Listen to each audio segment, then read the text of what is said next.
Morning, Vinny. Morning. Morning.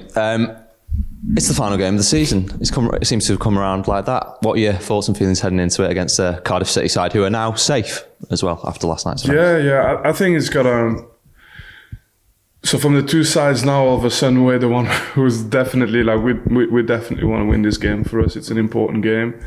Final game of the season in front of our home fans.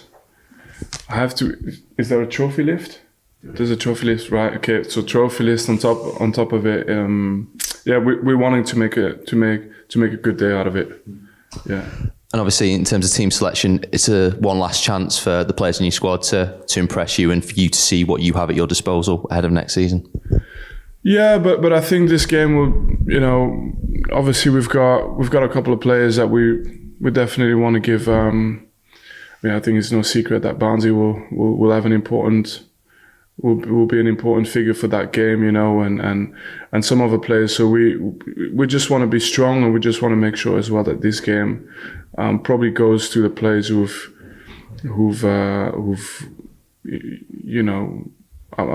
it's difficult to say because actually everyone's had a big role to play, and actually I haven't thought about the team enough to actually make too big a statement. So I'm gonna retract what I was saying now, but in general. We just want to win this game. It's an important game, so don't expect 60% of the squad being changed. Yeah. In terms of team use, Nathan Teller, how fit is he ahead in terms of this game? Will he play a part? Yeah. Do you know what? I'll find out soon. I know he's been training. I know he's been. I know we had in our minds that there's maybe an outside chance he'll be fit. So. I hope the next 2 or 3 days will show that he's fit to at least be a part of the squad. I guess looking ahead to the summer and particularly pre-season, I guess the likes of the players that you signed in January, Alderkeel, Ekdal and Foster, how key is it going to be for them to get a full pre-season with you under their belts? Massive. And I think we said it in January, there wasn't really too much pressure on them to get us over the line because we were already performing well before they arrived. But obviously they gave us that. I mean, we've used those players actually a lot more than we thought we were going to use them. So they've actually been important in the running, but they weren't under any pressure to perform. I think for us now it's a case, we always knew we were going to get a full pre-season, but also the advantage we have is we've had 6 months of coaching. And if you look at the progress that these players have made in the last 4 to 5 months, we couldn't have afforded to wait that long for them to have that learning in the Premier League, because we'll have to be ready from the first game.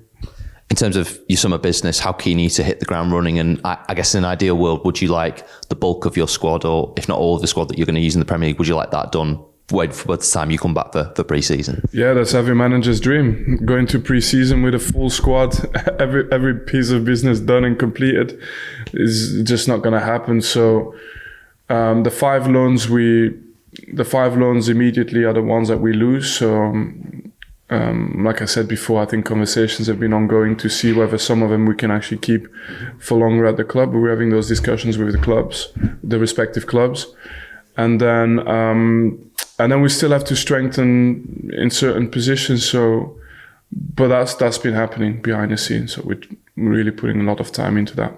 Just have to ask you as well about a couple of off the pitch developments as well. JJ Watt, his minority investment has been confirmed now.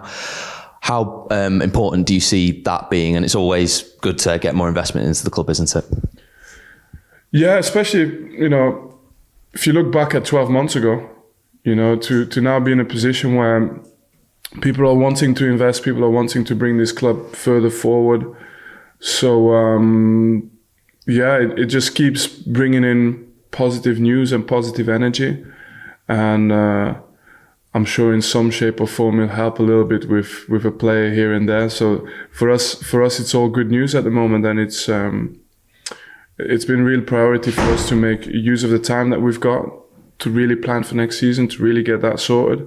And obviously, those type of commitments help us along the way. I guess someone like him coming on board as well, it helps raise the profile of the club even more. with someone as big and as influential as him coming on board? Yeah, I think the profile, the best way to raise it is always with the performance of your club, of your players. But I think I look at it from a different way, I guess. I think it's he's an elite athlete. And with that comes the standards, the habits he's had along his career. And a couple of times we've had him in the training ground. It's been, for me, really useful to exchange and to draw comparisons and to be able to speak to players about, no matter what you do in which sport, great athletes have got similar traits and obviously we live for those standards. So it's helped in that way. Just a final one from me. The club's accounts have been lodged and now released. I'm not going to ask you about specific figures in it or anything like that, but obviously in terms of the impact on your role with the accounts now being lodged, obviously there had been a transfer embargo. Do you see that not being an issue moving forwards now and impacting on you at all? No, I think it's just confirmed what we said a few months ago. So it was an administrative error, and I think the club took responsibility for it. But there was a very simple way to explain as well why it happened, and now business as usual. Brilliant. Thank you, Vinny. Good luck on Monday. Thank you.